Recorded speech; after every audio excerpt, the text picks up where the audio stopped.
Christian asks, where do you get your energy, ambition, and drive from? I found I'm so low in drive and the ability to get much done.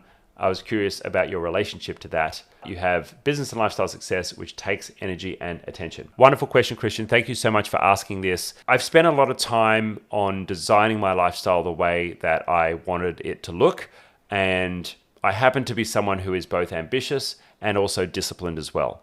I was lucky enough that I had the patterning from my parents when I was growing up, that I had the opportunity to do anything that I wanted to do in life. And as long as I put my mind towards something, then I would be able to be successful in that. And I deserve to have what I want as long as I was willing to do the work to go after it. So I had that as kind of like a baseline for me from where I started. And then number two, I had an idea of where I wanted to go. When I was young, I was also blessed enough to know that, okay, after 30 years old, I don't want to work too hard. I'd like to have business and work that is meaningful, but I want to be financially free, and I want to have a business that works on my terms so I can have lots of freedom to do, work and to live life in a way that is really, really fulfilling for me in creating and being the master of my own life. Now, not everyone has that, and so I completely understand that.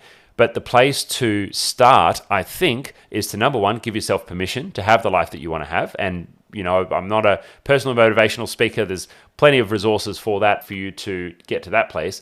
But then number two, it's just a matter of creating a plan. And I've got a video on a channel about lifestyle design, which takes you through, the steps in the planning on creating a life that you like. I would say Tim Ferriss is a good resource for lifestyle design. When I read his book, The 4-Hour Workweek, it's not about literally working 4 hours in a week. It's about designing the life that actually works for you and, letting go of all of the cultural norms of working 50 weeks a year and having 2 weeks off, which I think are just absolutely crazy. And so when I read that book, I really got serious about designing the life very specifically the way that I wanted to work. And for me, that was time freedom, money freedom, travel and location independence, and the opportunity to have great relationships, to spend time with family, to have spontaneous travel, and to have a business that is meaningful work that I really enjoy being a part of, that creates impact for myself, for my team, for our customers, and of course for our wider community as well. And I'm feeling blessed that I have pretty much all of those things ticked. Like, I'm up to my third bucket list. I'm very, very grateful with the way that I get to live life and that I get to share this as well. That's another pretty cool perk. So if you're right now looking to, have more motivation, I would say that creating and architecting a life where you feel blessed to be doing the work that you're doing, where you feel blessed to be moving through life with everything feeling in alignment, I think lifestyle design actually comes down to that, because that's about having a conscious plan to create the life that works for you. When that happens, it's pretty hard to be unhappy. It's pretty difficult when everything's that good. And I don't know if it was Steve Jobs or Richard Branson who said, if you love your work, then you never have to work a day in your life.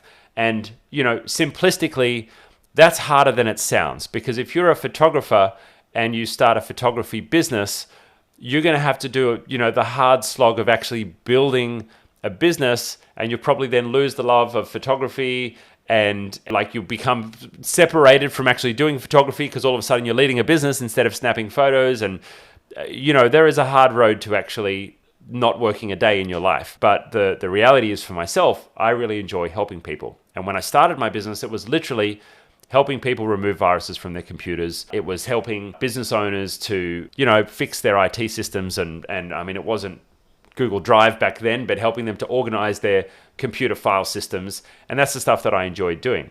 Now, I had a very long arc of building a business and management teams and all those other things that needed to be built along the way.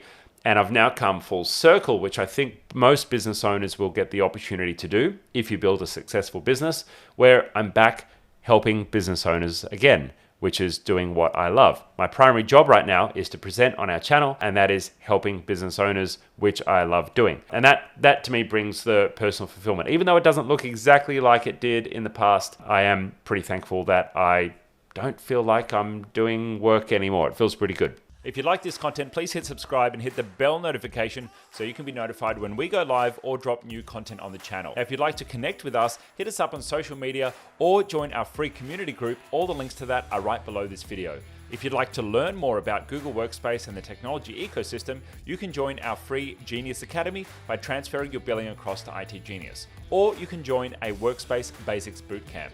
Now, if you're a business owner and you're interested in an audit on your technology stack or your Workspace account, or you're looking to do a project in the tech world, well, you can take advantage of our free consultation. And if you need help right now, then consider joining Concierge or taking up a quick fix with our team for professional support for your tech stack.